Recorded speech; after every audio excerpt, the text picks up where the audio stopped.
Jackson has informed the Philadelphia Eagles that he would like to retire a Philadelphia Eagle.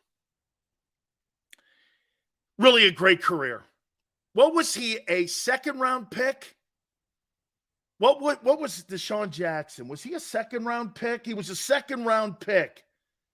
Number 49 in 2008, was it? He was the 49th player taken. I think that rings a bell, right? 2009, second-team All-Pro. Three-time Pro Bowler. On the All-Rookie team.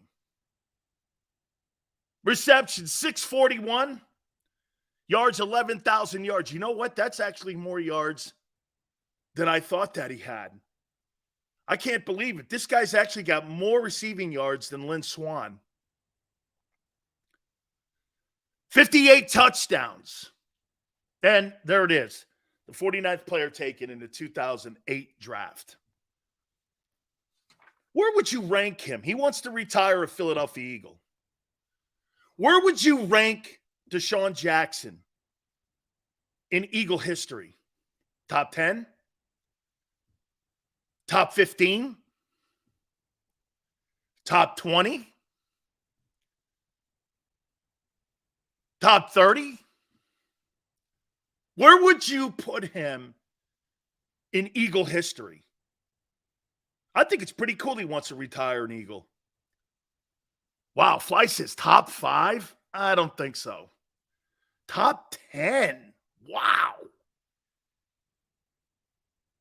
Top 5 Eagle wide receivers ever. That's a good way to look at it. Is he one of your top 5 wide? Who's been a better wide receiver in Eagle history than DeSean Jackson? Mike Quick? I don't know what you call Carmichael. Kind of like a hybrid tight end, flanker, I guess. What other wide receiver put up the numbers consistently year in and year out? Hey, Tone, do me a favor. How many years did he play? DeSean Jackson in I think there were 2 stints too also for him in Philadelphia. Irving Fryer. So Fryer, Quick. T.O., no way. T.O. had 1 year.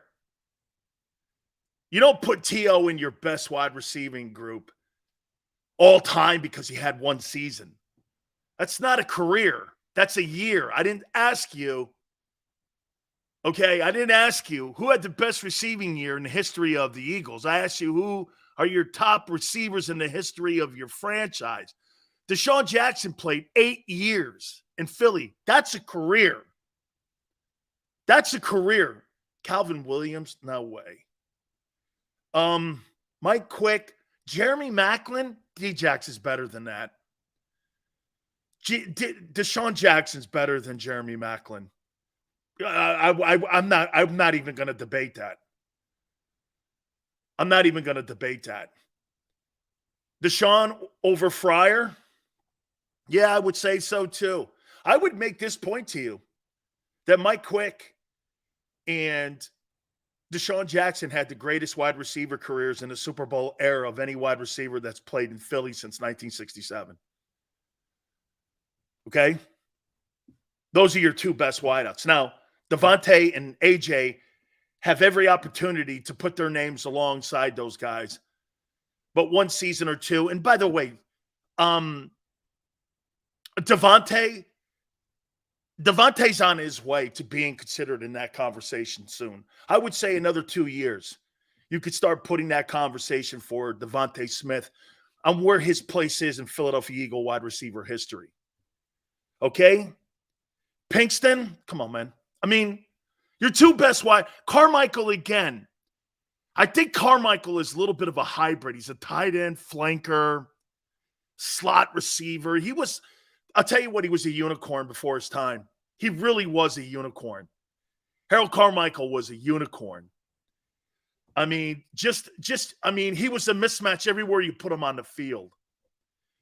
Carmichael, I get it, but I don't know wideout, man. I mean, a 6'9" wide, how they used him and how Vermeil used him in that offense was weird. He is a Hall of Famer. I get it. I'm with you. But I'll tell you what, and Carmichael, again, you could, like, in today's NFL, Carmichael would be insane to try to defend. Can you imagine throwing the football into the end zone to a wide receiver you can't touch who's 6'9" and has hands like that? Harold Carmichael would be undefensible today. You couldn't touch him. Back then, you mugged him. Okay? Yeah, but Quick is in there too. So where would you put him? Me, I would probably put him in the top 15 greatest Eagles that has ever played. By the way, I wrote down my top 10 Eagles in the Super Bowl era. So that's from like 1966, 67 until today. Here are my top 10 Philadelphia Eagles. And once again, I think it's pretty cool that DeSean Jackson wants to retire a Philadelphia Eagle. I do. I think that's pretty cool. I love that. Mike Quick is more my style, by the way. Yeah, Quick had a great career. Mike Quick had a great career in Philadelphia. And you know, if I were going to compare him to anybody, he was probably like a Marvin Harrison kind of guy. Or like, I'm trying to think, who was the wide receiver in Washington all those years? He was kind of like that. What was that guy's name that was the wide receiver for the Redskins back in the day for Joe Theismann and those guys? He was kind of like that kind of guy, you know, put up really great numbers. Wasn't going to be a big mouth kind of guy. Art Monk. That's exactly when I think of Mike Quick, I think of Art Monk. Is that fair? I think of Art Monk. I think Art Monk was a great football player. And I do. I think he was a centerpiece in that passing attack that the Redskins had. And when I see Mike Quick, I see Art Monk. That's kind of the guy that I see. Really a great football player. Before we get into our topics, here are my top 10 Eagles. And thank you, DeSean Jackson, for giving me the ability to do this. This is in the Super Bowl era now. So I'm not going Jurgensen. I'm not even going concrete. Okay? I'm going in the Super Bowl era. Okay? Number 10. I got Seth Joyner. In the Super Bowl era, I think Seth Joyner is your most complete linebacker you've ever had. Have you had a linebacker better than Seth Joyner? That is a more complete guy. Could cover tight ends, blitz, hit, tackle, and leader. Have you had a better linebacker than Seth Joyner? You may have had a better hitter.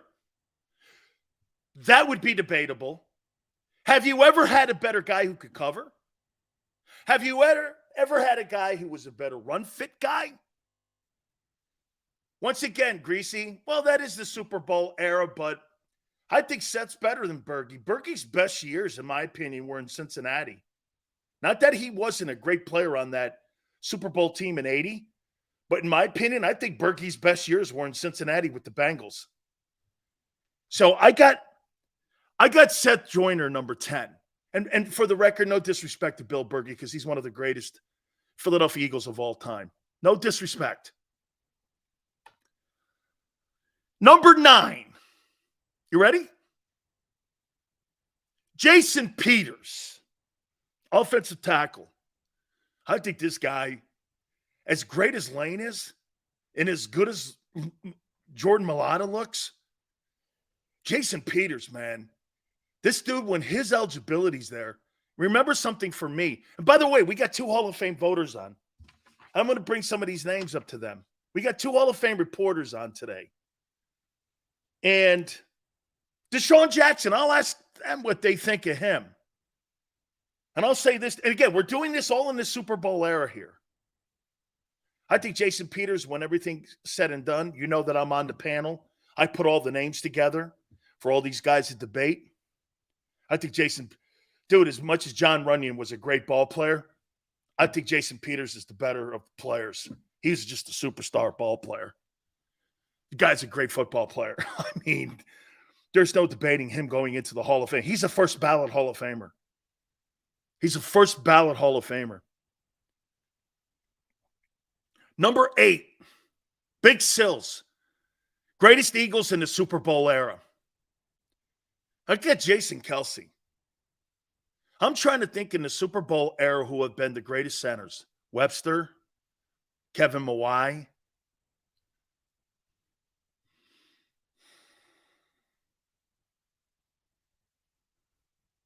I guess Otto.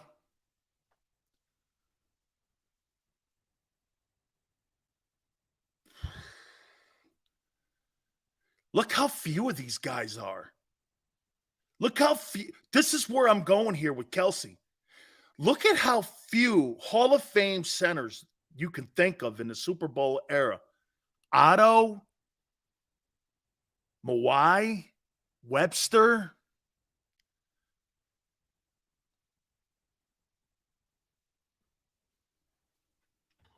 Kelce.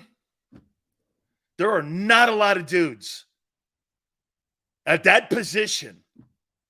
Mike Pouncey's is a good player, and I like Mike. I know Mike well. Kelce's better. Kelce's better than Pouncey. Pouncey will probably get to the Pro Football Hall of Fame one day. He'll probably get there. Pouncey will probably get there, okay? Mike Pouncey will probably get there. Even his brother, Marquise Pouncey, was pretty good with the Dolphins. Kelce's great, though. Kelce's one of the greatest players at his position in the last 55 years. That's incredible. He's number 8 for me. Now we're getting closer to the top 5. So far, my top Eagles, because DeSean Jackson wants to retire Philadelphia Eagle. In the Super Bowl era, I got Seth Joyner 10, Jason Peters 9, and Jason Kelce 8. Number 7, I got Donovan McNabb. 99 to 2009 quarterback. I think Donovan McNabb, if everything is, even though that I have question marks about him as a player, I would say this to you. Donovan McNabb is a borderline Hall of Fame player. Borderline. His pettiness stopped him, in my opinion, from crossing the tape. He was too petty. He really didn't know how to control his emotions like Jalen Hurts does. Donovan McNabb is a skilled athlete and a skilled quarterback, but he wasn't very skilled socially in how to deal with the media. But when you watch Jalen and then you think of Donovan, they're two different people. And that's why I think you're getting the best of both worlds when you're looking at Jalen Hurts compared to a guy like McNabb. McNabb is a very skilled player, tremendously skilled, but I thought his pettiness stopped him from being even greater than what he could have been. This guy should be in the Pro Football Hall of Fame. He might be one day. He might be, because you would look at him and go like this. Sills, who would you take in a football game, Phillip Rivers or him? I'm probably taking Rivers. But I actually think Phillip Rivers is a Hall of Fame player. Okay? I actually think Phillip Rivers is a Hall of Fame football player. Number 6, I got Randall Cunningham, 85 to 95. I think Randall Cunningham was ahead of his time. He was Patrick Mahomes in an era where Patrick Mahomes was not accepted. You got to remember something about Randall Cunningham. Had one of the worst offensive lines in pro football. Had some good skilled people around him. You had management that wasn't supporting him when it came to putting players around him. And yet, he won ball games and did a lot of it on his own. Randall Cunningham in today's NFL, that's the prototypical type of quarterback that you want to have on your football team. Is Randall Cunningham. You want to have Randall Cunningham on your team. You want Randall Cunningham as your quarterback. If you told me, Sills, of all the quarterbacks that you've seen in the last 25 years, what quarterback was ahead of his time? He's one of them. Marino, too. He's one of them. He's ahead of his time, man. Randall Cunningham could do everything. Let me just put it to you this way. If you put Randall Cunningham on that offense that you have in Philadelphia right now, he would never lose a ball game. He would throw for 7,000 yards. He would run for 1,500 yards. He basically would be a better version of Lamar Jackson because he's more gifted. And you know what? You don't have to hire a punter. He was an All-American at Vegas as a punter. He could theoretically punt for you. That's how great an athlete he was. No doubt about it, Manchester. That guy, you talk about dual threat superstar, Randall Cunningham was ahead of his time.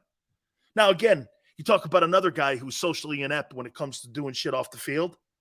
Another guy, a lot of things stopped him from being accepted. And let me just say this to you, too. If those two men had better relationships with the media, those guys would probably be in the Pro Football Hall of Fame, both of them. But they didn't. They alienated everybody, including their teammates. They were not the best teammates. Okay, so at the end, I mean, I've heard, and by the way, this is not a rip that I'm just coming up with some epiphany here with McNabb. He's admitted it. So is Randall. The relationship with Donovan McNabb and Randall Cunningham today is 10 times better than it ever was when they were playing and they were active. Number 5, here we are now. We're into 5 now. Top 5 Big Sil's greatest Eagles. Again, I'm happy to hear DeSean wants to retire a Philadelphia Eagle. I got Eric Allen here. 1988 to 1994. Cornerback. Maybe one of the most overlooked players when it comes to people who deserve to be in the Pro Football Hall of Fame. He deserves to be in the Pro Football Hall of Fame. What a great football player. And for the record, come on, man. Come on, man. Leroy Butler. I get some of these guys play different positions, but Leroy Butler, and you debate. Here, my problem with that whole thing was you debated that guy, Leroy Butler, got him in. And Eric Allen, you haven't debated, and you don't look at his numbers and what he brought to the team.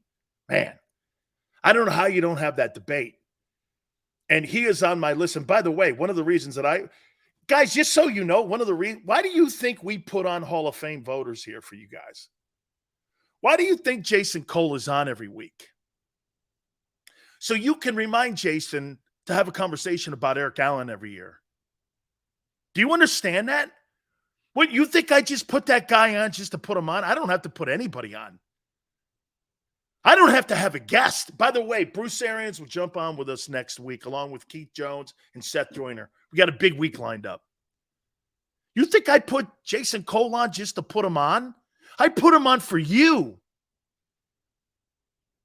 Don't have any notion that I just put that guy on to put him on. I put him on for you. Jason's one of the top voters at the Hall of Fame. You can remind him. And Howard Balzer next hour. Eric Allen. You do how many times those guys all say to me that they read the columns and they see Eric Allen? Do you know that Jason Cole now says this to me? Sills, make sure you get a lot of paperwork up on. And so does Jared Bell on Eric Allen this year. I'm doing that to get him in for you. So when you guys are ripping him, I might not go down that lane. He's going to vote for your guy. There's Fat Jason. I'm like, Jesus, please. I'm trying to work the room here for you guys. You guys are insulting a guy who could put your guy in. I mean, let's use some common sense, folks. Right to A-Tone. I think they think that I'm putting him on just because I have to put him on, or I could put anybody I want on. I don't care. I put him on because I want him to vote for Eric Allen this year. Bruce goes, but they don't. Well, there's 50 writers, Bruce. And you get 5 guys convincing these other guys they'll go along with. Because, Bruce, think of this. How the hell did Leroy Butler get in? How did Fred Dean get in? How did Jason Taylor get in? Because you had people petitioning for him. Dude, I'm trying to get this guy in. Don't question me. I'm trying to help you. All right. So I got Eric Allen 5. Dwight Stevenson, way to go, Greasy. He's a tremendous football player. At number 4, I got Brian Westbrook. 2002, 2009 running back. Has there been a better running back than Brian Westbrook on your team when it comes to versatility? Throwing the ball to him, running the ball in between the tackles. I think he's your best offensive running weapon. And I know Shady was a great ball player too, but man, if I had to pick between it, I'd pick Brian Westbrook all day long. He was a 2.0 version of Marshall Faulk. Could catch the ball, and he was great in blitz pickup. Go back and watch some of the blitz pickups for Brian Westbrook. Man, was he phenomenal. There wasn't anything that he wasn't great, and there wasn't anything he wasn't a top-flight skill set player. Man, was he great. What a great football player. Brian Westbrook, man, catch it, block, run it. What a great ball player. Now we're getting into the top 3. I got Lane Johnson, present, right tackle. Man, look at that. You got 3 in the Big Sil's top 10 offensive linemen. You got Peters, Kelce, and now Lane Johnson. Lane is as good. Lane is as good as Ron Yeri ever was, or Forrest Gregg. He's going to go down in that conversation as a right tackle with Forrest Gregg and with Ron Yeri. Dude, no Shady. No, I picked Westbrook. As good as I think Shady was, I think Shady's a top 15 guy. I would say Shady's a top 15 dude. But I got Lane number 3. Here are my top 2 Eagles in the Super Bowl era. Ed Reed's the greatest safety in the history of the National Football League. Greatest safety. Troy Polamalu, Ronnie Lott, Kenny Easley, Jack Tatum, them dudes. But Brian Dawkins, okay, if I had to pick a second guy, would I pick Troy Polamalu or would I pick Brian Dawkins? I'd probably pick Brian Dawkins, okay, over Polamalu. Just nothing. And he was there's certain dudes you do this. Guys with tone setters. I think maybe force setters. Yeah, I think Dawkins is better than Atwater. I think he's better than Atwater. I think he's better than Polamalu. And I think, by the way, no disrespect, I personally think that those 2 men that you mentioned, Troy Polamalu and Steve Atwater, were tremendous football players. Great tone setters. I think the safety position, see, that's one of the issues that this goes, man, I never thought about this. You know why you guys didn't like the style of defense? Why do you think you didn't like the style of defense of Jonathan Gannon? Why do you think you didn't like it? You know why? You didn't have an ass-kicking Andre Waters, Wes Hopkins, Brian Dawkins at the safety position that set the tone. You didn't have people back there knocking snot bubbles out of people, making those people do, you know what I'm talking, man, doing the Frankenstein on the ground. You didn't have anybody back there doing that. As good as those 70 sacks looked, you guys loved that. But the one thing that you did have, man, with them other defenses, you had people that came up and crippled people. They crippled people. Dude, Andre Waters crippled guys. Brian Dawkins crippled people. They'd hit you and go, come on, boy. Taste that, boy. Go back and watch Ed Reed when he hits people, man. Them guys were tone setters, man. Dude, and every single football team that had a great defense, Doug Plank on that 46. Everybody had tone setters in them defenses. Brian Dawkins is a tone setter. Could cover, hit, cover. Was not afraid of covering tight ends. Beat people's asses. See, the Eagle defense didn't have that kind of guy back there. They had get this. You know what's funny? That's the only thing the Eagle defense didn't have last year. was an ass kicker.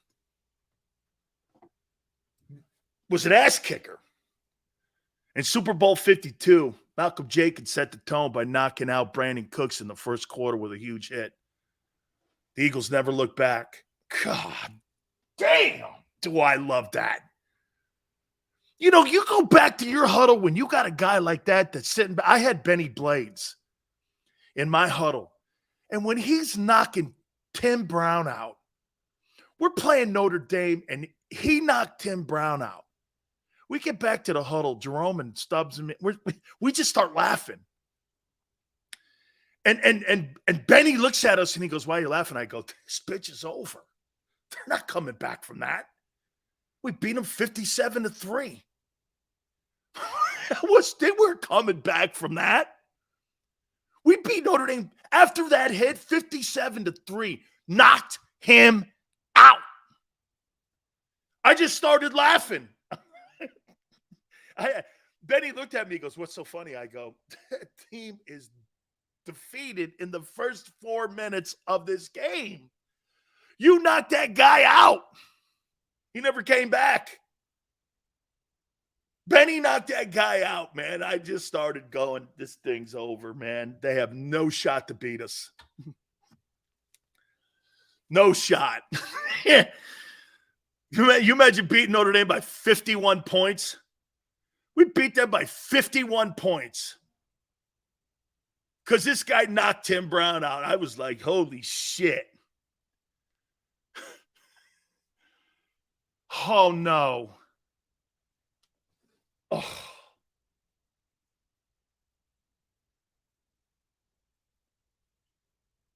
I'm so happy we got Hall of Fame voters on now. Wow. Whew. Jim Brown passed away. Let me finish up. Reggie White. How appropriate. 85-92. Let me finish this here. My greatest Eagles. Seth Joyner, 10. Jason Peters, 9. Kelce, 8. McNabb, 7. Cunningham, 6. Super Bowl era. Eric Allen, 5. Brian Westbrook, 4. Lane Johnson, 3. Brian Dawkins, 2. And Reggie White, 1.